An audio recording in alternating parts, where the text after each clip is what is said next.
നാം ഇതുവരെ എന്താണ് മഹനീയം എന്ന് കരുതിയിരുന്ന മതങ്ങൾ, ഫാമിലി, കുടുംബം, ഇതിനകത്തേക്കൊക്കെ ഈ മൂല്യങ്ങൾ കടന്നു വരികയും അതിനെയൊക്കെ അസ്ഥിരപ്പെടുത്തിക്കൊണ്ടിരിക്കുകയും ചെയ്യാണ്. അങ്ങനെ കൺസ്യൂമറിസം എന്ന് പറയുന്നത് ഇന്ന് എല്ലാ മനുഷ്യൻ ഇതുവരെ സൃഷ്ടിച്ചെടുത്ത ധാർമ്മികമായ ഘടനകളെയെല്ലാം അത് അസ്ഥിരപ്പെടുത്തുന്നുണ്ട് എന്ന് നാം തിരിച്ചറിയും. ഇന്ന് മാധ്യമങ്ങൾ തന്നെ യാഥാർത്ഥ്യത്തെ ഉണ്ടാക്കുകയാണ്. മീഡിയ പ്രൊഡ്യൂസസ് റിയാലിറ്റി എന്ന് പറയും. മാധ്യമങ്ങൾ തന്നെ യാഥാർത്ഥ്യത്തെ ഉണ്ടാക്കുകയും ആ യാഥാർത്ഥ്യമാണെന്ന് തോന്നണമെങ്കിൽ അതൊരു സ്പെക്ടക്കിളായി, ഒരു കെട്ടുകാഴ്ചയായിട്ട് നമ്മുടെ മുന്നിൽ കടന്നു വരികയും ചെയ്യണം. അങ്ങനെ കാണുന്നതിനപ്പുറം ഒരു യാഥാർത്ഥ്യമുണ്ടെന്നും അത് കണ്ടെത്തുന്നതോടുകൂടി മാത്രമേ നമുക്ക് പ്രശ്നങ്ങൾ പരിഹരിക്കാൻ കഴിയൂ എന്നും കരുതിയിരുന്ന ഒരു സന്ദർഭത്തെയാണ് നമ്മൾ ആധുനികത എന്ന് വിളിക്കുന്നത്. ഉത്തരാധുനികത എന്ന സങ്കല്പത്തെക്കുറിച്ചാണ് ഇന്ന് ഞാൻ സംസാരിക്കാൻ ഉദ്ദേശിക്കുന്നത്.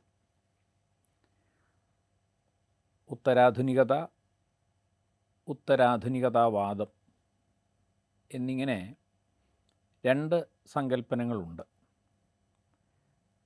സൗകര്യം അനുസരിച്ച് ഞാൻ അവ രണ്ടും ഈ ഒരു പ്രഭാഷണത്തിൽ ഒരുമിച്ച് പറയാം എന്നാണ് വിചാരിക്കുന്നത്. കാരണം അവ രണ്ടും പരസ്പരം ബന്ധപ്പെട്ടിരിക്കുന്നു. ആധുനികതയെക്കുറിച്ച് നമ്മൾ പറഞ്ഞ സന്ദർഭത്തിൽ ഞാൻ അവിടെ പ്രധാനമായും പറഞ്ഞത് ആധുനികതാവാദത്തെ പറ്റിയാണ്. ആധുനികതയെക്കുറിച്ച് അതിനകത്ത് ഒരു പരാമർശമുണ്ടായി എന്ന് മാത്രമേ ഉള്ളൂ. പക്ഷേ ഇവിടെ ഉത്തരാധുനികതയും ഉത്തരാധുനികതാവാദവും തമ്മിലുള്ള വ്യത്യാസം കുറേ കൂടി വിശദീകരിക്കേണ്ടതാണ് എന്ന് ഞാൻ വിചാരിക്കുന്നു. ഉത്തരം എന്ന് പറഞ്ഞാൽ ഒന്നിന് ശേഷം വരുന്നത് എന്നർത്ഥത്തിലാണ്. ആധുനികതയ്ക്ക് ശേഷം വരുന്നത്, അതാണ് ഉത്തരാധുനികത. ഈ ഉത്തരാധുനികത, പോസ്റ്റ് മോഡേണിറ്റി എന്ന് പറയുന്നത് യഥാർത്ഥത്തിൽ നമ്മുടെ ഒരു ജീവിത പരിസരത്തെ, ജീവിതത്തിൻ്റെ ഒരു സന്ദർഭത്തെ അടയാളപ്പെടുത്താൻ ഉപയോഗിക്കുന്ന വാക്കാണ് ഉത്തരാധുനികത. പോസ്റ്റ് മോഡേണിസം എന്ന് പറയുന്നത് ആ സന്ദർഭത്തെ വിലയിരുത്താനും മനസ്സിലാക്കാനും നമ്മളെ സഹായിക്കുന്ന തത്വചിന്താപരമായ ആശയങ്ങളെയാണ് നമ്മൾ ഉത്തരാധുനികതാവാദം, പോസ്റ്റ് മോഡേണിസം എന്ന് വിളിക്കുന്നത്. അപ്പോൾ പ്രധാനമായും ഇവ രണ്ടും തമ്മിലുള്ള വ്യത്യാസത്തെക്കുറിച്ച് പറഞ്ഞുകൊണ്ട് ആരംഭിക്കാം എന്നാണ് ഞാൻ വിചാരിക്കുന്നത്. അപ്പോൾ ഒന്നാമത്തെ വ്യത്യാസം ഇതാണ്. പോസ്റ്റ് മോഡേണിറ്റി എന്ന് പറയുന്നത് ഒരു ചരിത്ര സന്ദർഭമാണ്.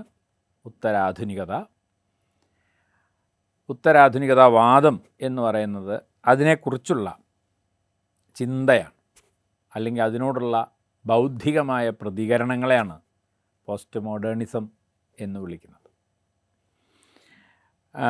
പോസ്റ്റ് മോഡേണിറ്റി അല്ലെങ്കിൽ ഉത്തരാധുനികത എന്നത് നമ്മുടെ ജീവിതം, നമ്മുടെ നിത്യജീവിതത്തിൽ നമ്മൾ അനുഭവിക്കുന്ന നമ്മുടെ അനുഭവ ലോകമാണ്. ആ അനുഭവ ലോകത്തെക്കുറിച്ചുള്ള സിദ്ധാന്തങ്ങൾ, ദർശനങ്ങൾ, കലയിലും സാഹിത്യത്തിലും മറ്റും വരുന്നതിൻ്റെ ആവിഷ്കാരങ്ങൾ, ഇതൊക്കെയാണ് പോസ്റ്റ് മോഡേണിസം അല്ലെങ്കിൽ ഉത്തരാധുനികതാവാദം എന്ന് പറയുന്നത്. അതുപോലെ നമ്മുടെ നിത്യജീവിതത്തിൽ നമ്മൾ ഇതിലേറ്റവും പ്രധാനമായിട്ട് നമുക്ക് ചർച്ച ചെയ്യാനുള്ള ഒരു കാര്യം നമ്മുടെ മാധ്യമ ലോകം തന്നെയാണ്. മാധ്യമങ്ങൾ അത് പുതിയ കാലത്തെ മാധ്യമങ്ങളെക്കുറിച്ച് നമുക്കറിയാം. അത് അച്ചടിയിൽ നിന്ന് മാറി ദൃശ്യമാധ്യമങ്ങളായി, ഇപ്പോൾ സാമൂഹ്യ മാധ്യമങ്ങളായി വലിയ കുതിച്ചുചാട്ടമാണ് മാധ്യമങ്ങളുടെ ലോകത്ത് സംഭവിച്ചുകൊണ്ടിരിക്കുന്നത്.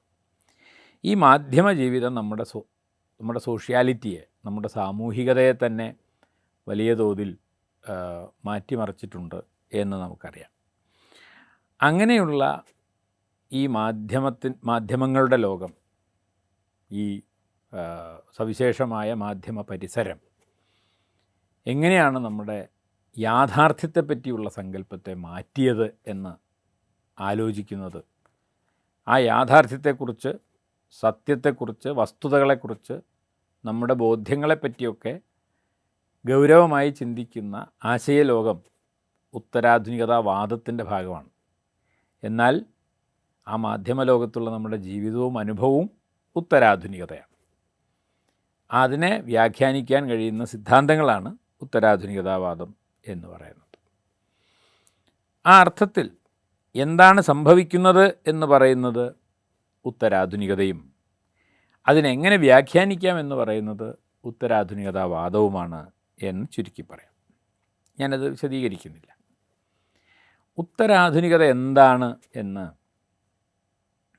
സൂചിപ്പിക്കുമ്പോൾ നേരത്തെ പറഞ്ഞ പോലെ ആധുനികതയുടെ കാലഘട്ടത്തിലുണ്ടായിരുന്ന പലതരം ജീവിതാവസ്ഥകളിൽ നിന്ന് മാറിയ ഒരു ജീവിതം നാം ഇപ്പോൾ അനുഭവിച്ചുകൊണ്ടിരിക്കുകയാണ്.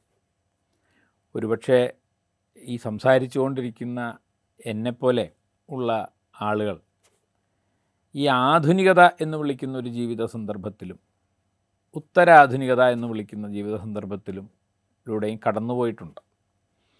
ഇതൊക്കെ പറയുമ്പോൾ ഒരു കാര്യം മനസ്സിലാക്കണം. ഉത്തരാധുനികത എന്ന് പറഞ്ഞാൽ ഇന്ത്യയിലെ എല്ലാ മനുഷ്യരും ഇന്ന് ഉത്തരാധുനികമായൊരു ജീവിതമാണ് ജീവിക്കുന്നത് എന്നൊന്നും ആരും തെറ്റിദ്ധരിക്കരുത്. നമുക്കറിയാം, ഇന്ത്യ പോലെ ഉള്ള രാജ്യങ്ങൾ, ഒരുപക്ഷെ കൂടുതൽ അവികസിതമായ രാജ്യങ്ങൾ, അവിടെ ഇപ്പോഴും വളരെ പ്രാചീനമായ, വളരെ ഒട്ടും തന്നെ വികസിതമല്ലാത്ത സാമൂഹ്യ രൂപങ്ങളും ജീവിത സമ്പ്രദായങ്ങളും ഒക്കെ നിലനിൽക്കുന്നുണ്ട്. ആധുനികത പോലും കടന്നു വന്നിട്ടില്ലാത്ത എത്രയോ സംസ്കാരങ്ങളും പ്രദേശങ്ങളും ആവാസ വ്യവസ്ഥകളും ഇന്ത്യ പോലൊരു രാജ്യത്തുണ്ട്. അതുകൊണ്ട് ഇന്ത്യ എന്ന് പറയുന്നൊരു സമൂഹത്തെ മുഴുവനായിട്ട് സങ്കല്പിച്ചുകൊണ്ട് ഞാനിവിടെ പറയുന്ന ആശയങ്ങളെ ദയവായി സ്വീകരിക്കരുത്. പക്ഷേ ഇങ്ങനെയുള്ള ഒരു ജീവിത അന്തരീക്ഷത്തിലൂടെ ഇത് കണ്ടുകൊണ്ടിരിക്കുന്ന നിങ്ങളിൽ പലരും അല്ലെങ്കിൽ നമ്മളൊക്കെ കടന്നു പോകുന്നുണ്ട്. അതുകൊണ്ട് ഞാനിതിനെ സാമാന്യവൽക്കരിക്കുകയല്ല, എങ്കിലും ഒരു പുതിയ പ്രവണത എന്ന നിലയ്ക്ക് 90കൾക്ക് ശേഷമുള്ള ഇന്ത്യൻ സാമൂഹ്യ ജീവിതത്തിലെ ഒരു പ്രധാനപ്പെട്ട, ഒരുപക്ഷെ എല്ലാവരും ഒരേപോലെ അനുഭവിക്കുന്നതല്ലെങ്കിലും നമ്മുടെ സാമൂഹ്യ രാഷ്ട്രീയ ജീവിതത്തിൽ മേൽക്കൈ നേടിക്കൊണ്ടിരിക്കുന്ന ഒരു ജീവിതാവസ്ഥ എന്ന നിലയ്ക്ക് ഉത്തരാധുനികതയെ പരിചയപ്പെടുത്താനാണ് ഞാൻ ശ്രമിക്കുന്നത്. അപ്പോൾ എന്തു പറയുമ്പോഴും നമ്മൾ ഇതെല്ലാം എല്ലാവർക്കും ബാധകമായിട്ടുള്ളതാണ് എന്ന മട്ടിൽ സ്വീകരിക്കരുത് എന്നാണ് പറഞ്ഞതിൻ്റെ ചുരുക്കം. അപ്പോൾ ഇതിലേറ്റവും പ്രധാനം ഞാൻ നേരത്തെ പറഞ്ഞ പോലെ ഉത്തരാധുനികതയെപ്പറ്റി പറയുമ്പോൾ, ആ ജീവിത സന്ദർഭത്തെക്കുറിച്ച് പറയുമ്പോൾ അതിലേറ്റവും മുഖ്യമായ പ്രമേയം ഈ മാധ്യമ ജീവിതമാണ്. ഒരുപക്ഷെ എന്തുകൊണ്ടാണ് ഈ മാധ്യമ ജീവിതത്തെ നമ്മളിങ്ങനെ ആഴത്തിൽ പറയുന്നതെന്ന് ചോദിച്ചാൽ, നമ്മൾ ഇതുവരെ മനസ്സിലാക്കിയത്, ഇപ്പോൾ ഉദാഹരണത്തിന് പത്രമാധ്യമങ്ങളുടെ കാലത്ത് നമ്മൾ വിചാരിച്ചിരുന്ന ഒരു കാര്യം, ഒരു സംഭവം നടക്കും, ആ നടന്ന സംഭവം നമ്മൾ ഭാഷയിൽ എഴുത്ത് രൂപത്തിൽ, അച്ചടിയുടെ രൂപത്തിൽ പിറ്റേന്ന് പത്രത്തിൽ വരും. അപ്പം യാഥാർത്ഥ്യം എന്ന് പറയുന്നത് വാർത്തയ്ക്ക് പുറത്ത് നിൽക്കുന്ന ഒന്നാണ്. വാർത്തയ്ക്ക് പുറത്ത് നിൽക്കുന്ന നടന്നു കഴിഞ്ഞ ഒരു സംഭവത്തെ നമ്മൾ ഭാഷയിൽ അവതരിപ്പിക്കുകയാണ്. അല്ലെങ്കിൽ സാഹിത്യത്തിലാണെങ്കിൽ നമ്മൾ ഇന്ത്യ പോലൊരു രാജ്യത്തെ ജാതി വ്യവസ്ഥയെക്കുറിച്ചോ അല്ലെങ്കിൽ ഇന്ത്യയിൽ നടന്ന സ്വാതന്ത്ര്യ സമരത്തെക്കുറിച്ചോ കർഷക ബഹുജനാധി വർഗങ്ങളുടെ സമരങ്ങളെക്കുറിച്ചോ ഒക്കെ നമ്മൾ നോവലും സിനിമയും നാടകമൊക്കെ കണ്ടിട്ടുണ്ട്. അപ്പോൾ അവിടെയൊക്കെ നമ്മൾ പറയാറുള്ളതെന്ന് വെച്ചാൽ, അതൊക്കെ അത്തരം സംഭവങ്ങളൊക്കെ ചരിത്രത്തിൽ നടക്കുന്നു, അതിനെക്കുറിച്ച് സാഹിത്യം ഉണ്ടാകുന്നു. അങ്ങനെ സംഭവങ്ങളെ നമ്മൾ ഭാഷയിലേക്ക്, സാഹിത്യത്തിൻ്റെ രൂപങ്ങളിലേക്ക് കടത്തിക്കൊണ്ടുവരുന്നതിനെയാണ് പ്രതിനിധാനം, റെപ്രസെൻറ്റേഷൻ എന്ന് വിളിച്ചിരുന്നത്. റീപ്രസെൻ്റ് ചെയ്യുക, നടന്ന കാര്യത്തെ വീണ്ടും നമ്മൾ അവതരിപ്പിക്കുക, അതിനെയാണ് റെപ്രസെൻറ്റേഷൻ. അപ്പം മോഡേണിറ്റി എന്ന് പറഞ്ഞാൽ, ആധുനികത എന്ന് പറഞ്ഞാൽ പ്രധാനമായിട്ടും പ്രതിനിധാനങ്ങളുടെ യുഗമായിരുന്നു എന്ന് പറയാം. അത് സിനിമ എന്ന മാധ്യമം വന്നപ്പോഴും നമ്മൾ കരുതിയത് യാഥാർത്ഥ്യത്തെ പിന്തുടരുന്നതാണ് മാധ്യമം. അത് അച്ചടിയായാലും സിനിമയായാലും ചിത്രമായാലും യാഥാർത്ഥ്യം മുന്നേ സംഭവിക്കും, അതിന് പിന്നാലെ മാധ്യമങ്ങൾ സഞ്ചരിക്കുന്നു, അതിനെ പ്രതിനിധീകരിക്കുന്നു എന്ന സങ്കല്പമാണ് നമുക്കുണ്ടായിരുന്നത്. എന്നാൽ ഉത്തരാധുനികത സൃഷ്ടിച്ച ഏറ്റവും പ്രധാനപ്പെട്ട വിച്ഛേദം, ഈ ഒരു സങ്കല്പത്തിൽ വരുത്തിയ പ്രധാനപ്പെട്ട ഒരു റപ്ചർ, ഒരു വിച്ഛേദം എന്ന് പറയുന്നത് യാഥാർത്ഥ്യത്തിൻ്റെ പ്രതിനിധാനമല്ല നാം മാധ്യമങ്ങളിലൂടെ കണ്ടുകൊണ്ടിരിക്കുന്നത് എന്നതാണ്. ഇതിനെക്കുറിച്ച് ഏറ്റവും പ്രധാനപ്പെട്ട ആശയം അവതരിപ്പിച്ച ഒരാളാണ് ഈ ജീൻ ബോദ്രില്ലാർഡ് എന്ന് പറയുന്ന ചിന്തകൻ. അപ്പോൾ ഈ ബോദ്രില്ലാർഡ് വാസ്തവത്തിൽ ഏറ്റവും കൂടുതൽ പഠിച്ചിട്ടുള്ളത് ഈ മീഡിയം അല്ലെങ്കിൽ മാധ്യമവും യാഥാർത്ഥ്യവും തമ്മിലുള്ള ബന്ധത്തെ പറ്റിയാണ്. അപ്പോൾ അദ്ദേഹത്തിൻ്റെ ഒരു പ്രധാനപ്പെട്ട ആശയമാണ് ഈ സ്പെക്ടക്കിൾ ഓഫ് ദ റിയൽ എന്ന് പറയുന്നത്. സ്പെക്ടക്കിൾ ഓഫ് ദ റിയൽ, അതായത് യാഥാർത്ഥ്യത്തിൻ്റെ കെട്ടുകാഴ്ചകൾ എന്ന് വേണമെങ്കിൽ പറയാം. വേറൊരർത്ഥത്തിൽ ഇത് കേട്ടാൽ നമുക്ക് തോന്നും യാഥാർത്ഥ്യത്തെ നമ്മൾ കെട്ടുകാഴ്ചയായിട്ട് അവതരിപ്പിക്കുകയാണ്. അങ്ങനെയല്ല. ഈ കെട്ടുകാഴ്ചകൾ തന്നെയാണ് യാഥാർത്ഥ്യം എന്ന് വരികയാണ്. അഥവാ കെട്ടുകാഴ്ചയായാലേ യാഥാർത്ഥ്യത്തെ നമുക്ക് യാഥാർത്ഥ്യമായിട്ട് ഉൾക്കൊള്ളാൻ കഴിയൂ എന്ന അവസ്ഥയിലേക്ക് നമ്മൾ എത്തിയിട്ടുണ്ട്. അപ്പോൾ യാഥാർത്ഥ്യം real existed first and the media represented later എന്ന് പറയുന്ന ആ ഒരു ക്രമം, ആ പൂർവാപര ക്രമം ഇന്ന് മാറിയിരിക്കുന്നു.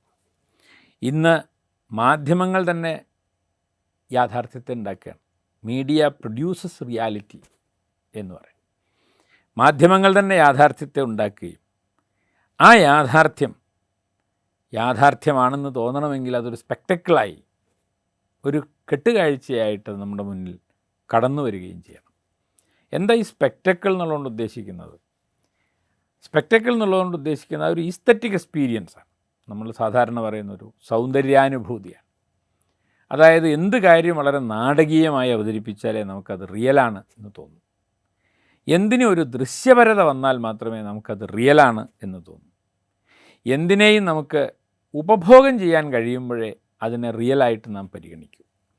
അങ്ങനെ ഒരു ഡ്രമറ്റൈസേഷൻ, നാടകീയത അല്ലെങ്കിൽ നാടകമാക്കാനുള്ളൊരു പ്രവണത, അതുപോലെ ഈ ടെലിവൈസേഷൻ, അതായത് എല്ലാറ്റിനെയും നേരത്തെ പറഞ്ഞ പോലെ ദൃശ്യവൽക്കരിക്കാനുള്ള ഒരു പ്രവണത, അതുപോലെ കൺസംഷൻ, ഉപഭോഗത്തിനുള്ളൊരു പ്രവണത, ഇങ്ങനെയൊക്കെ ആയാൽ മാത്രമേ യാഥാർത്ഥ്യത്തെ യാഥാർത്ഥ്യമായി ഉൾക്കൊള്ളാൻ പലപ്പോഴും നമുക്ക് പറ്റൂ എന്ന് വന്നിരിക്കുന്നു.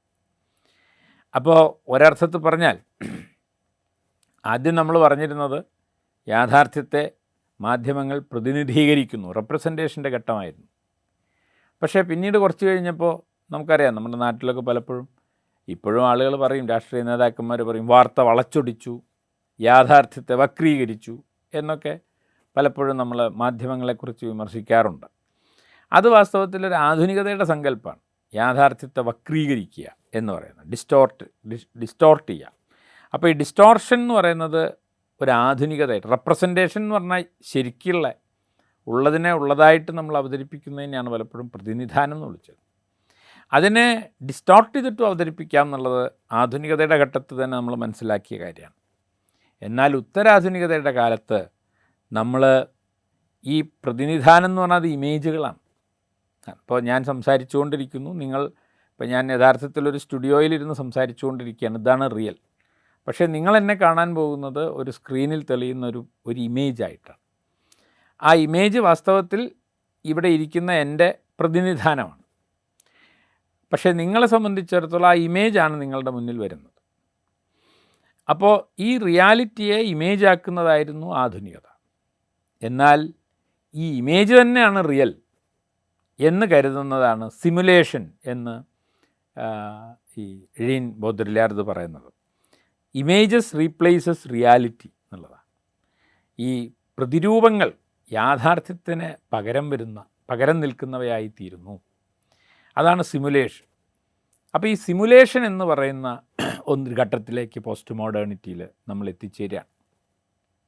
മാത്രമല്ല, ഏത് ഇമേജും റിയൽ ആണെന്ന് നിങ്ങൾക്ക് തോന്നണമെങ്കിൽ അതിനെ നേരത്തെ പറഞ്ഞ പോലെ ഒരു സ്പെക്ടക്കിളാക്കി മാറ്റുകയും ഇമേജും റിയാലിറ്റിയും തമ്മിൽ വ്യത്യാസമില്ല എന്ന് വരികയും ചെയ്യുന്ന ഹൈപ്പർ റിയാലിറ്റി ആണ്. അതിയാഥാർത്ഥ്യം എന്ന് പറഞ്ഞാൽ അതാണ്. അതിയാഥാർത്ഥ്യം എന്ന് പറഞ്ഞാൽ the distinction between image and reality is blurred എന്നുള്ളതാണ്. അതായത് ഈ പറയുന്ന പ്രതിരൂപവും യാഥാർത്ഥ്യവും തമ്മിലുള്ള അതിർവരമ്പ് മാഞ്ഞു പോകുന്ന ഒരു സവിശേഷമായ അവസ്ഥയെ സൂചിപ്പിക്കാനാണ് പോസ്റ്റ് മോഡേണിറ്റിയിൽ നമ്മൾ ഹൈപ്പർ റിയൽ എന്ന് പറയുന്നത്.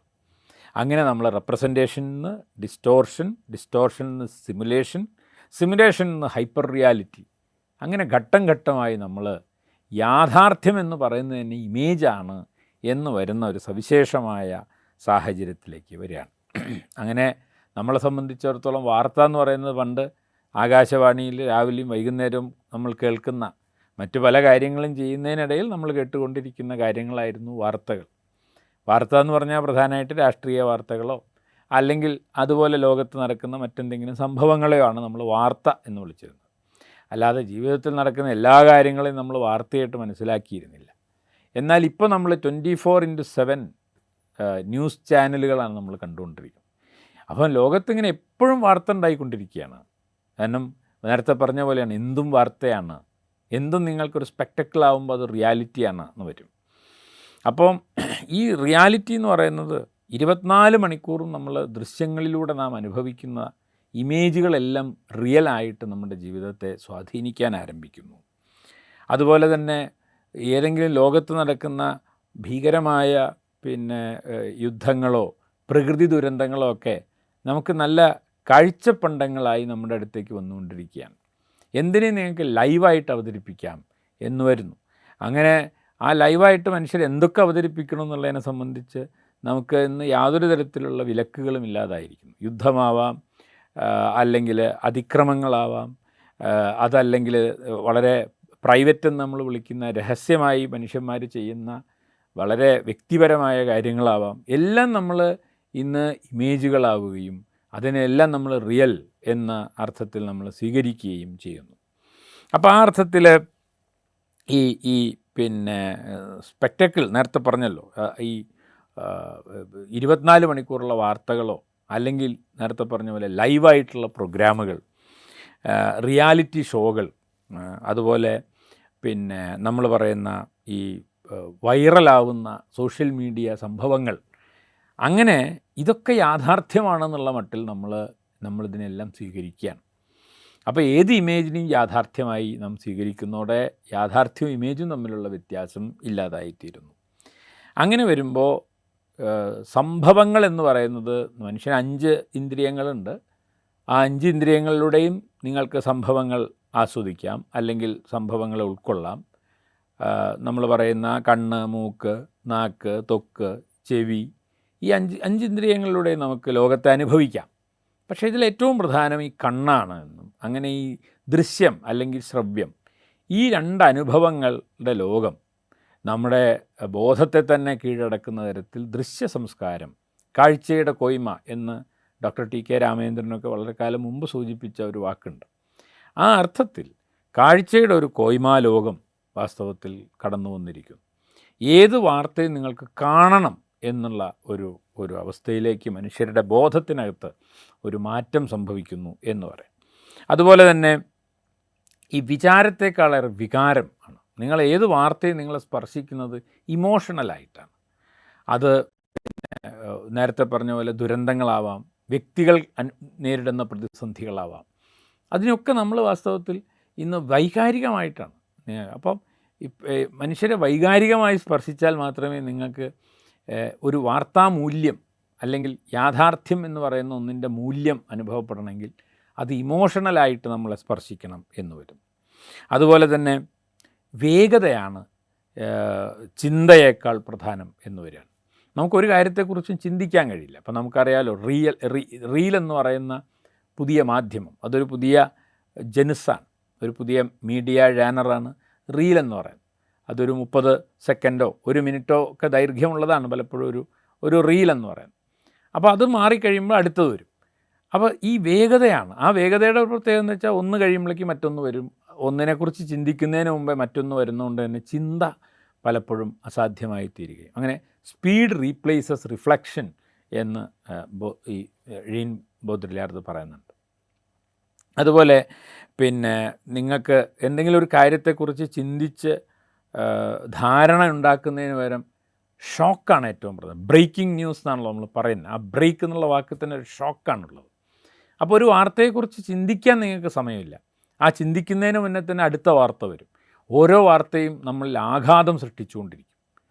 അങ്ങനെ ഈ പുതിയ മാധ്യമ പരിസരം നമ്മുടെ യാഥാർത്ഥ്യത്തെക്കുറിച്ചുള്ള സങ്കല്പത്തെ, പിന്നെ ഈ ബോധമണ്ഡലത്തെ ഒക്കെ ആഴത്തിൽ സ്വാധീനിക്കുന്ന മട്ടിൽ ഒരു സവിശേഷമായ ലോകം സംജാതമായിരിക്കുന്നു.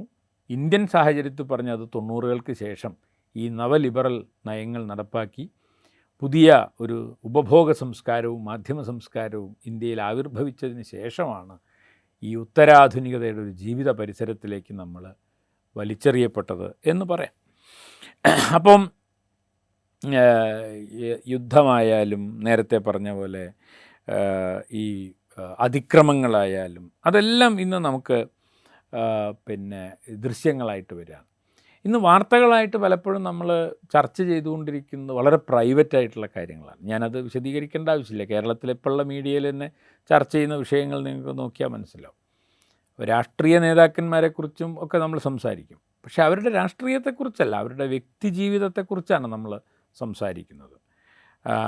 അതാണ് ഇന്നത്തെ കേരളത്തിലെ, പിന്നെ ഇന്ന് ഒരുപക്ഷെ കേരളത്തിൽ മാത്രമല്ല, ലോകത്തുടനീളം നമ്മൾ ചർച്ച ചെയ്യുന്നതാണ്. അല്ലാണ്ട് അതുപോലെ നമ്മൾ പിന്നെ ഒരു രാഷ്ട്രീയം എന്ന് പറഞ്ഞാൽ അത് സ്ട്രക്ചറൽ ക്രിറ്റിസിസമാണ്. നമ്മുടെ രാഷ്ട്രീയ വ്യവസ്ഥയെക്കുറിച്ചുള്ള വിമർശനത്തെയാണ് വാസ്തവത്തിൽ രാഷ്ട്രീയം എന്ന് പറയുന്നത്.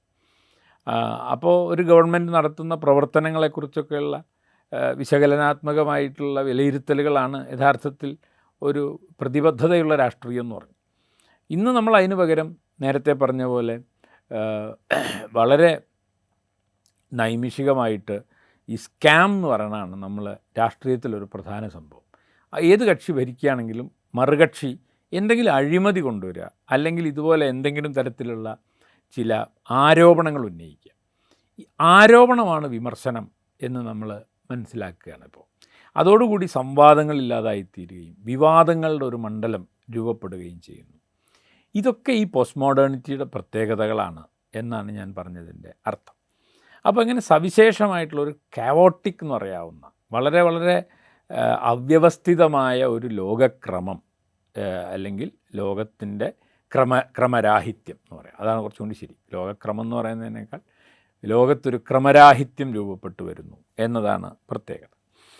അപ്പോൾ ഇത് പിന്നെ ഇതിനെ പലരും പലതരത്തിലാണ് വ്യാഖ്യാനിച്ചിട്ടുള്ളത്. ആ വ്യാഖ്യാനങ്ങളെയാണ് നമ്മൾ പോസ്റ്റ് മോഡേണിസം എന്ന് വിളിക്കുന്നത്. അപ്പോൾ ഇനിയത് വ്യാഖ്യാനിച്ച് എത്രയോ കാര്യങ്ങൾ പറയാൻ കഴിയും. കൺസ്യൂമർ കൾച്ചർ എന്ന് പറയുന്നത് ഈ പോസ്റ്റ് മോഡേണിറ്റിയുടെ, ഉത്തരാധുനികതയുടെ ഒരു പ്രത്യേകതയാണ്. നമുക്കറിയാം, നമ്മൾ കഴിഞ്ഞ കുറേ കാലമായിട്ട് നമ്മൾ ജീവിക്കുന്ന ലോകത്ത് നമ്മൾ ഏറ്റവും കൂടുതൽ കണ്ടുകൊണ്ടിരിക്കുന്നത് ഈ ചരക്കുകളെയാണ്. പലതരത്തിലുള്ള ഉൽപ്പന്നങ്ങൾ, എന്തും നിങ്ങൾക്ക് വാങ്ങാനും വിൽക്കാനും കഴിയുന്ന വിധത്തിൽ എല്ലാറ്റിനെയും അത് കമോഡിഫൈ ചെയ്യാണ്, എല്ലാറ്റിനെയും ചരക്കുവൽക്കരിക്കുകയാണ് ചെയ്തുകൊണ്ടിരിക്കുന്നത്. ഞാനതിൻ്റെ വിശദാംശങ്ങളിലേക്ക് പോകുന്നില്ല. നമ്മുടെ ഏത് ജീവിത അനുഭവങ്ങളും ഏത് ജീവിത സന്ദർഭങ്ങളും ഇന്ന് നമുക്ക് ഉൽപ്പന്നങ്ങൾ കൊണ്ട് നിറഞ്ഞിരിക്കുക. ഇപ്പം നമ്മളെ കുട്ടിയുടെ പിറന്നാളായാലും വിവാഹങ്ങളായാലും വീട്ടിൽ കയറി താമസിക്കുന്ന ഒരു ചടങ്ങായാലും വളരെ പേഴ്സണലായിട്ടുള്ള അത്തരം ജീവിതത്തിലെ സന്ദർഭങ്ങൾ പോലും നമ്മൾ വലിയ ആർഭാടത്തോടു കൂടിയിട്ടാണ് കൊണ്ടാടുന്നത്. അത് ഭക്ഷണത്തിൻ്റെ ക്രമം നോക്കിയാൽ നിങ്ങൾക്ക് മനസ്സിലാവും. മനുഷ്യർക്ക് കഴിക്കാനുള്ള ഭക്ഷണം എന്നുള്ളതിനേക്കാളേറെ അത് ഭക്ഷണം തന്നെ ഒരു അലങ്കാര വസ്തുവായും ഭക്ഷണം തന്നെ ഒരു കലാസൃഷ്ടിയായിട്ടൊക്കെ മാറുന്നു. അതിന് എബണ്ടൻസ് എന്ന് പറയാം, അതിൻ്റെ ധാരാളിത്തം നമ്മളെപ്പോഴും അനുഭവിക്കുന്നു. നമ്മൾ ഏതൊരു വീട്ടിലേക്ക് ഈ ജാതി ചടങ്ങുകളൊക്കെ നടക്കുമ്പോൾ അവിടെ കയറി ചെല്ലുന്നതിനൊരു പാറ്റേൺ രൂപപ്പെട്ട് വരികയാണ്. നമ്മൾ കയറി വരുമ്പോൾ തന്നെ ഒരു ഡ്രിങ്ക്സ് തരുന്നു, അതിന് ശേഷം വേറെ ചിലത് തരുന്നു, അത് ബുഫേ മോഡലിൽ പലതരം വിഭവങ്ങൾ കൊണ്ടുവയ്ക്കുന്നു. അങ്ങനെ അതൊരു നോമായിത്തീരാണ്. ഇതെല്ലാം വാസ്തവത്തിൽ കൺസ്യൂമറിസത്തെയാണ് പ്രോത്സാഹിപ്പിക്കുന്നത് നമുക്കറിയാം. അപ്പോൾ ഈ ഉപഭോഗ സംസ്കാരം നമ്മുടെ എല്ലാവരുടെയും ജീവിതത്തെ വിഴുങ്ങിക്കഴിഞ്ഞിരിക്കുന്നു എന്നതാണ്. ഇതിൻ്റെ ഭാഗമായിട്ടുണ്ടാകുന്ന പ്രകൃതി ചൂഷണത്തിൻ്റെയൊക്കെ വസ്തുതകൾ വേറെ ഉണ്ട്, അതവിടെ ഇരിക്കട്ടെ. ഏതായാലും ഈ കമോഡിറ്റി ഇല്ലാതെ, ഏതെങ്കിലും തരത്തിലുള്ളൊരു ഉൽപ്പന്നമില്ലാതെ നിങ്ങൾക്ക് ഒരു ആനന്ദവുമില്ല. നിങ്ങളുടെ സുഹൃത്ത്, നിങ്ങളുടെ ഭാര്യയോ കാമുകിയോ നിരാശയായി ഇരിക്കുകയാണെങ്കിൽ അവരെ സന്തോഷിപ്പിക്കാനുള്ളൊരു വഴി ഏതെങ്കിലും തരത്തിലുള്ള ഒരു നെക്ലേസ് കൊണ്ടു കൊടുക്കലാണ് എന്നൊരു പരസ്യം, അതൊരു പരസ്യമാണെന്ന് നമ്മൾ വിചാരിക്കും. പക്ഷേ ആ പരസ്യം ഇന്ന് നമ്മുടെ ജീവിതത്തിൽ ഒരു യാഥാർത്ഥ്യമായി മാറിയിരിക്കുന്നു. കുട്ടികളെ സന്തോഷിപ്പിക്കണമെങ്കിൽ എന്തെങ്കിലും വാങ്ങിക്കൊടുക്കുകയാണ്. അങ്ങനെ എന്തെങ്കിലും വാങ്ങിക്കൊടുത്തും മാത്രമേ നിങ്ങൾക്ക് മനുഷ്യബന്ധങ്ങൾ നിലനിർത്താൻ പറ്റൂ എന്ന് വരുന്നു. അങ്ങനെ ഹ്യൂമൻ റിലേഷൻസ് എന്ന് പറയുന്നത് ഈ ചരക്കുകൾ തമ്മിലുള്ള ബന്ധമായി മാറുന്നു. ഇതെല്ലാം നമ്മുടെ വ്യവസ്ഥകളെ വലിയ തോതിൽ അസ്ഥിരപ്പെടുത്തുന്നുണ്ട്. നാം ഇതുവരെ മഹനീയം എന്ന് കരുതിയിരുന്ന മതങ്ങൾ, ഫാമിലി, കുടുംബം, ഇതിനകത്തേക്കൊക്കെ ഈ മൂല്യങ്ങൾ കടന്നു വരികയും അതിനെയൊക്കെ അസ്ഥിരപ്പെടുത്തിക്കൊണ്ടിരിക്കുകയും ചെയ്യാണ്. അങ്ങനെ കൺസ്യൂമറിസം എന്ന് പറയുന്നത് ഇന്ന് എല്ലാ മനുഷ്യൻ ഇതുവരെ സൃഷ്ടിച്ചെടുത്ത ധാർമ്മികമായ ഘടനകളെയെല്ലാം അത് അസ്ഥിരപ്പെടുത്തുന്നുണ്ട് എന്ന് നാം തിരിച്ചറിയുന്നു. അങ്ങനെ പോസ്റ്റ് മോഡേണിറ്റിയെക്കുറിച്ച് ചർച്ച ചെയ്യാൻ തുടങ്ങിയാൽ ഇങ്ങനെ ധാരാളം കാര്യങ്ങൾ ഒരുപക്ഷെ ചർച്ച ചെയ്യേണ്ടതായിട്ട് വരും. അത് ഭാഷയിലുണ്ടാക്കുന്ന മാറ്റത്തെക്കുറിച്ച് പറയാം, നമ്മുടെ വിനിമയ രൂപങ്ങളെക്കുറിച്ചുണ്ടാക്കുന്ന മാറ്റത്തെക്കുറിച്ച് പറയാം. അങ്ങനെ എത്രയോ സമയം അതിനെക്കുറിച്ച് സംസാരിക്കാം. പക്ഷേ ഉത്തരാധുനികത എന്ന ആശയം തൽക്കാലം ഞാനിവിടെ അവസാനിപ്പിക്കുക. ഇനി അതിലെ ഉത്തരാധുനികത വാദത്തെക്കുറിച്ചാണ് പറയാം. അതായത് പോസ്റ്റ് മോഡേണിസം എന്ന് പറയും. ഈ പോസ്റ്റ് മോഡേണിറ്റിയെക്കുറിച്ച് ഞാൻ ഇങ്ങനെയൊക്കെ പറഞ്ഞെങ്കിലും ഈ പോസ്റ്റ് മോഡേണിസം, ഉത്തരാധുനികത വാദം എന്ന് പറയുന്നത് ഇതിനെക്കുറിച്ചുള്ള ആലോചനകളാണ്. ആ ആലോചനകൾ എല്ലാം അപ്രസക്തമാണെന്നോ അല്ലെങ്കിൽ അത് മോഡേണിസത്തിൽ നിന്ന് അതുണ്ടാക്കിയ വിച്ഛേദം പ്രതിലോമകരമാണെന്നോ പറയാനാവില്ല. പോസ്റ്റ് മോഡേണിസം അവതരിപ്പിച്ച പല ആശയങ്ങളും ആധുനികതയുടെ കാലത്ത് നാം പുലർത്തിയിരുന്ന ചില വിശ്വാസങ്ങളെ ആഴത്തിൽ ചോദ്യം ചെയ്യുന്നതാണ്. അത് കഴിഞ്ഞ ആധുനികതയെക്കുറിച്ചുള്ള ചർച്ചയിൽ തന്നെ ഞാൻ സൂചിപ്പിച്ചിരുന്നു. ആധുനികതാവാദം തന്നെ രൂപപ്പെട്ടു വരുന്നത് മോഡേണിറ്റി ഉണ്ടാക്കിയ ജീവിതക്രമങ്ങളോടുള്ളൊരു വിമർശനം എന്നുള്ള നിലയ്ക്കാണ്. ഈ അതിസാങ്കേതിക വിദ്യയും ശാസ്ത്രത്തിൻ്റെ ഔദ്ധത്യവും ഒക്കെ ചോദ്യം ചെയ്തുകൊണ്ടാണ് കലയിലും സാഹിത്യത്തിലുമൊക്കെ ആധുനികത, അസ്തിത്വവാദ ദർശനം പോലെയുള്ള ദർശനങ്ങൾ അവതരിപ്പിച്ചത് എന്ന് ഞാൻ സൂചിപ്പിച്ചിരുന്നു. മാത്രമല്ല, രണ്ടാം ലോക യുദ്ധത്തോടുകൂടി ശാസ്ത്രത്തോടുള്ള സമീപനത്തിൽ വലിയ മാറ്റം വന്നു. അതിനെ കുറേയും കൂടി സൈദ്ധാന്തികമായി വികസിപ്പിച്ചത്, അതായത് ജ്ഞാനോദയത്തിൻ്റെ ഘട്ടത്തിൽ യൂറോപ്പിലുണ്ടായി വന്ന യുക്തി, അതുപോലെ ശാസ്ത്രീയത, വസ്തുനിഷ്ഠത തുടങ്ങിയിട്ടുള്ള സങ്കല്പങ്ങളെയെല്ലാം ക്രിട്ടിക്ക് ചെയ്യുന്ന, അതിനെല്ലാം കുറേയും കൂടി വിമർശനാത്മകമായി സമീപിക്കുന്ന ഒരാശയ ലോകം ഈ ഉത്തരാധുനികതാവാദത്തിൻ്റെ സന്ദർഭത്തിൽ രൂപപ്പെട്ടു വരുന്നുണ്ട്. അത് വളരെ പ്രധാനവുമാണ്. അതിലേറ്റവും പ്രധാനപ്പെട്ട ഇടപെടൽ നടത്തിയ ഒരാളാണ് തോമസ് കൂൻ എന്ന് നമുക്കറിയാം. അദ്ദേഹത്തിൻ്റെ സ്ട്രക്ചേഴ്സ് ഓഫ് സയൻറ്റിഫിക് റെവല്യൂഷൻ എന്ന് പറയുന്ന പുസ്തകം സയൻസിൻ്റെ യുക്തി തന്നെ വാസ്തവത്തിൽ ചോദ്യം ചെയ്യുന്ന ഒന്നാണ്. സയൻസും ഒരു വ്യവഹാര രൂപമാണെന്നും അതിനെ മറ്റ് വ്യവഹാര രൂപങ്ങളെക്കാൾ മേലെ ഒരു സ്ഥാനം കൽപ്പിക്കുന്നതിൽ അത്ര പ്രധാനപ്പെട്ട ഒരു പങ്ക് നൽകാൻ കഴിയില്ല എന്നും നമ്മളെ ബോധ്യപ്പെടുത്താനാണ് കൂൻ ശ്രമിക്കുന്നത്. അതുകൊണ്ട് എല്ലാം വ്യാവഹാരികമാണെന്നുള്ള ആ ആശയം, അതായത് മനുഷ്യൻ നിർമ്മിച്ചെടുക്കുന്നതാണ് ഇതെല്ലാം. അതുകൊണ്ട് സയൻസിൻ്റെ മാറ്റം നോക്കിയാൽ നിങ്ങൾക്കത് മനസ്സിലാവും.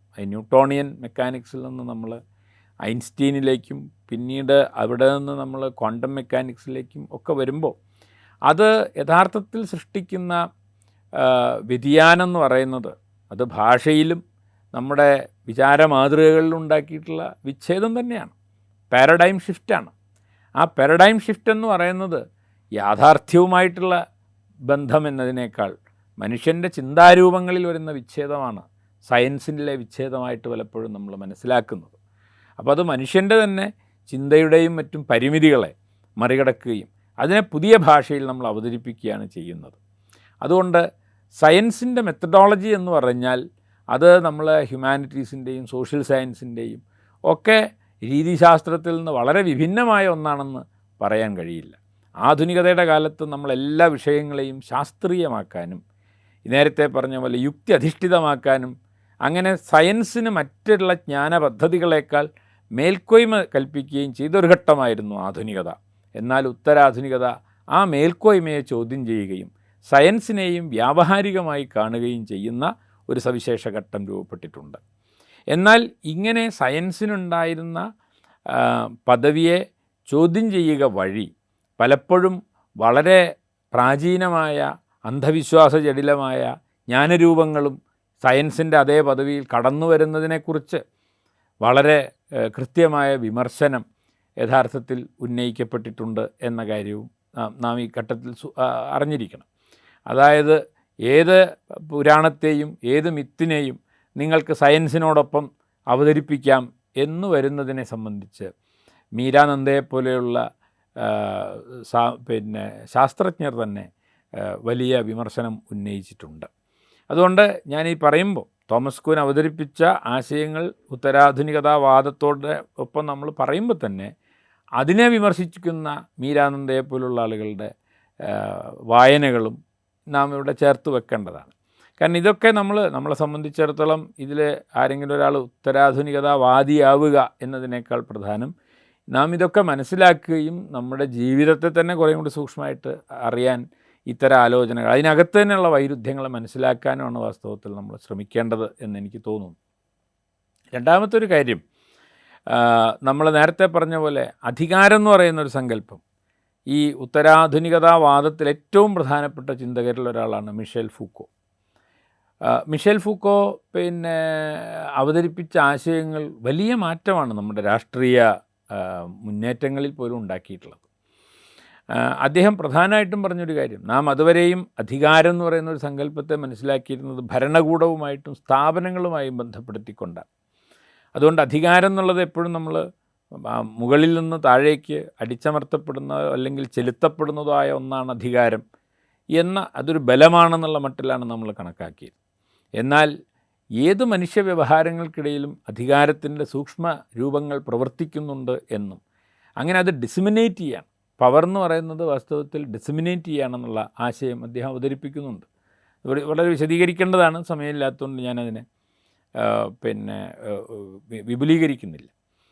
അധികാരത്തെ വളരെ പ്രതിലോമകരമായാണ് നമ്മൾ ആധുനികതയുടെ സന്ദർഭത്തിൽ കണ്ടതെങ്കിൽ അധികാരത്തെ വ്യാവഹാരികതയുടെ ഭാഗമാണ് അധികാരമെന്നും വ്യാവഹാരികതയെ പലപ്പോഴും നിർമ്മിക്കുന്നത് തന്നെ അധികാര രൂപങ്ങളാണെന്നും ഫൂക്കോ പറയുന്നുണ്ട്.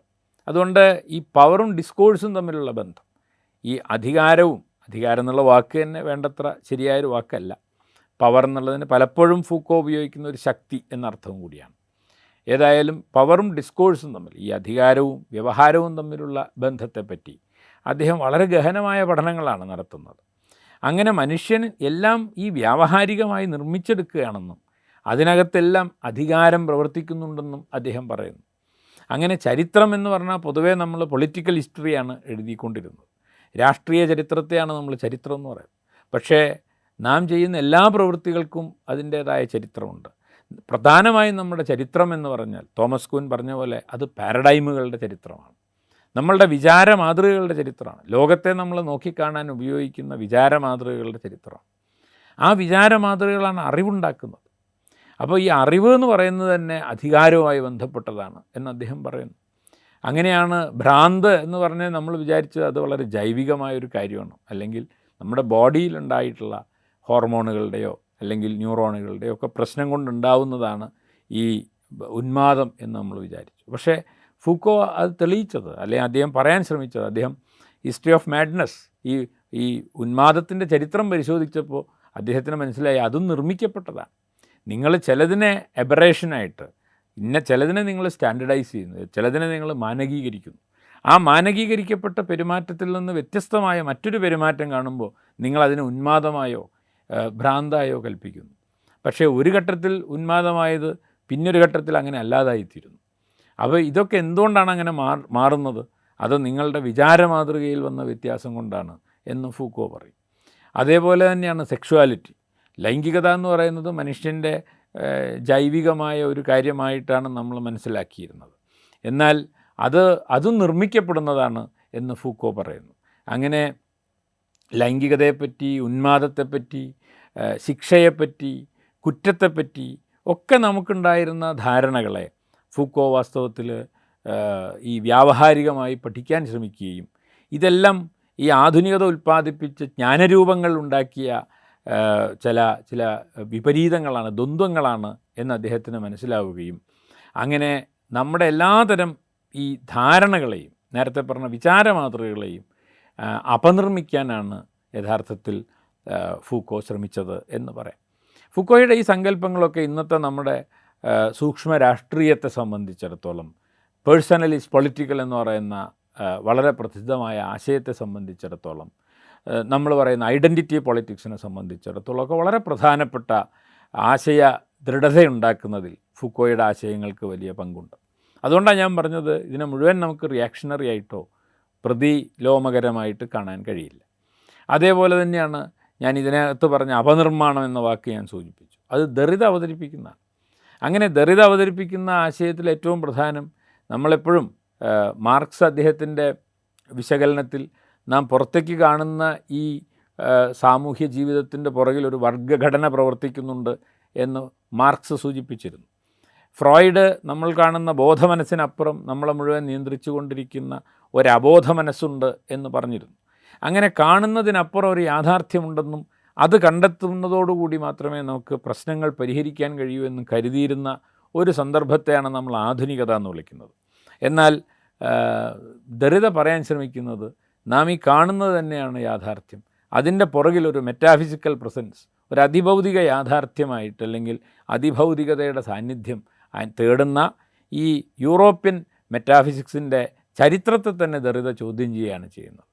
അങ്ങനെ ദറിത നാം ഇതുവരെ മനസ്സിലാക്കിയതിൽ നിന്ന് വ്യത്യസ്തമായി ഭാഷയെയും നമ്മുടെ പ്രതിനിധാന സങ്കല്പങ്ങളെയും ചോദ്യം ചെയ്തുകൊണ്ടാണ് അപനിർമ്മാണം എന്ന ആശയം അവതരിപ്പിച്ചത്. ഈ അപനിർമ്മാണം എന്ന ആശയം യഥാർത്ഥത്തിൽ നമ്മുടെ ചിന്തയെ വലിയ തോതിൽ സ്വാധീനിച്ചു. നേരത്തെ പറഞ്ഞ പോലെ ചരിത്രത്തെക്കുറിച്ചുള്ള സങ്കല്പത്തെ വ്യത്യസ്തമായ രീതിയിൽ അവതരിപ്പിക്കുമ്പോൾ ഫൂക്കോയും ഒരുതരം അപനിർമ്മാണ പദ്ധതി തന്നെയാണ് ആവിഷ്കരിക്കുന്നത്. അതുപോലെ പോസ്റ്റ് കൊളോണിയൽ എന്ന് നമ്മളിപ്പോൾ വിളിക്കുന്ന കോളനി അനന്തര വാദത്തെ സാധ്യമാക്കുന്നതിലും ഈ അപനിർമ്മാണം എന്ന് പറയുന്ന ഈ പ്രക്രിയ വളരെ പ്രധാനപ്പെട്ടൊരു പങ്ക് വഹിക്കുന്നുണ്ട്. അപ്പം ഈ അപനിർമ്മാണ പദ്ധതി ഉത്തരാധുനികതയുടെ ഒരു പൊതുപദ്ധതിയാണെന്ന് പറയാം. ആധുനികത സൃഷ്ടിച്ചു വെച്ച ഘടനകൾ, സങ്കല്പനങ്ങൾ, വിചാരമാതൃകകൾ എന്നിവയെ മുഴുവൻ അപനിർമ്മിക്കുകയാണ് ഉത്തരാധുനികത ചെയ്തത്. അപ്പോൾ ഉത്തരാധുനികതാവാദം ചെയ്തത്. അപ്പോൾ ഉത്തരാധുനികതാവാദം എന്ന് പറയുമ്പോൾ നമ്മൾ കരുതുന്നത് പോലെ അത് പുതിയൊരു തിയറി മുന്നോട്ട് വെക്കുക എന്നതിനേക്കാൾ ഉപരി അത് ആധുനികതയുടെ തന്നെ ആശയപ്രപഞ്ചത്തെയും നിർമ്മിതികളെയും അപനിർമ്മിക്കുകയാണ് ചെയ്തത്. ആ അർത്ഥത്തിൽ ഉത്തരാധുനികതാവാദം എന്നത് ഇന്നതാണ് എന്ന് നമുക്ക് പറയാൻ കഴിയില്ല. അല്ലെങ്കിൽ അത് ആധുനികത മുന്നോട്ട് വെച്ച പോലെ ഒരു പുതിയ പ്രപ്പോസൽ മുന്നോട്ട് വെക്കുകയല്ല അത് ചെയ്തത്. നിലവിലുള്ളതിനെയൊക്കെ അത് ക്രിട്ടീക്ക് ചെയ്യുകയാണ് ചെയ്തത്. അതുതന്നെയാണ് ഇപ്പോൾ നമ്മളെ ഉത്തരാധുനിക നോവലിലും ഉത്തരാധുനിക സിനിമയിലും അല്ലെങ്കിൽ ഉത്തരാധുനിക സാഹിത്യത്തിലും ഉത്തരാധുനിക നിരൂപണത്തിലും ഉത്തരാധുനിക രാഷ്ട്രീയത്തിലും നാം കാണുന്നത്. നാം ഇതുവരെ പുലർത്തിയിരുന്ന ഈ സൈദ്ധാന്തികമായിട്ടുള്ള പിടിവാശികളെ മുഴുവൻ അതൊരു പക്ഷേ ചോദ്യം ചെയ്യുന്നു. അങ്ങനെ ദേശീയത എന്നുള്ള ഒരു ആശയം ആധുനികതയുടെ കാലത്ത് വളരെ പ്രബലമായിരുന്നെങ്കിൽ ഉപദേശീയതകളെക്കുറിച്ച് നാം ആലോചിക്കുന്നത് ഈ അപനിർമ്മാണത്തിൻ്റെ വഴിയിലൂടെ കടന്നു പോകുമ്പോഴാണ്. അങ്ങനെ ഉത്തരാധുനികതയെ ഒരൊറ്റ വാക്കിൽ ചുരുക്കിയാൽ അത് അപനിർമ്മാണത്തിൽ അധിഷ്ഠിതമായൊരു സമീപനമാണ് എന്ന് വേണമെങ്കിൽ പറയാം. ആ അർത്ഥത്തിൽ ആധുനികതയെ അപനിർമ്മിച്ചുകൊണ്ട് മുന്നോട്ട് വെച്ച ഇത്തരം ആശയങ്ങൾ നമ്മുടെ രാഷ്ട്രീയത്തെ, സാമൂഹ്യ ജീവിതത്തെ, വ്യക്തി ജീവിതത്തെ, വ്യക്തികൾക്കിടയിലുള്ള ബന്ധങ്ങളെ ഒക്കെ സ്വാധീനിച്ചിട്ടുണ്ട്. അത് നമ്മുടെ സൈദ്ധാന്തിക ലോകത്ത് വലിയ മാറ്റം ഉണ്ടാക്കിയിട്ടുണ്ട്. നവചരിത്രവാദം, ഈ പോസ്റ്റ് കൊളോണിയലിസം, അതുപോലെ ഫെമിനിസം, ഇപ്പോൾ പുതിയ കാലത്ത് വന്നുകൊണ്ടിരിക്കുന്ന ട്രാൻസ്ജെൻഡർ പോലുള്ള വിഷയങ്ങൾ, അങ്ങനെയുള്ള ഇത്തരം പുതിയ ആശയങ്ങളെല്ലാം നമ്മുടെ ജെൻഡറിനെക്കുറിച്ചുള്ള കാഴ്ചപ്പാടുകളൊക്കെ അത് ചോദ്യം ചെയ്തു. പിന്നെ അതിൽ ഇപ്പോൾ നമ്മുടെ ലിയോതാദിനെ പോലുള്ള ആളുകൾ ആധുനികതയുടെ കാലത്തുണ്ടായ എല്ലാ നരേറ്റീവ്സിനും, ഗ്രാൻഡ് നരേറ്റീവ്സിനെയും ചോദ്യം ചെയ്തു. അത് നമ്മൾ പറയുന്ന മതങ്ങളാവാം, അല്ലെങ്കിൽ മാർക്സിസം പോലുള്ള ആശയങ്ങളാവാം, എല്ലാറ്റിനെയും സമഗ്രമായി വ്യാഖ്യാനിക്കാൻ കഴിയുന്ന ചിന്താപദ്ധതിയാണ് ഗ്രാൻഡ് നറേറ്റീവ്, ബൃഹദാഖ്യാനം എന്ന് പറയുന്നത്. അപ്പോൾ അത്തരം ഇപ്പോൾ മാർക്സിസം അങ്ങനെയാണ്. അത് സാഹിത്യം, ജീവിതം, എക്കണോമിക്സ്, പോളിറ്റിക്സ് എല്ലാറ്റിനെയും വ്യാഖ്യാനിക്കുന്ന ഒരു വ്യാഖ്യാന പദ്ധതിയായിട്ടാണ് മാർക്സിസം അവതരിപ്പിക്കപ്പെട്ടത്. ഗാന്ധിസം ഇന്ത്യയിൽ അങ്ങനെയാണ് വന്നിട്ടുള്ളത്.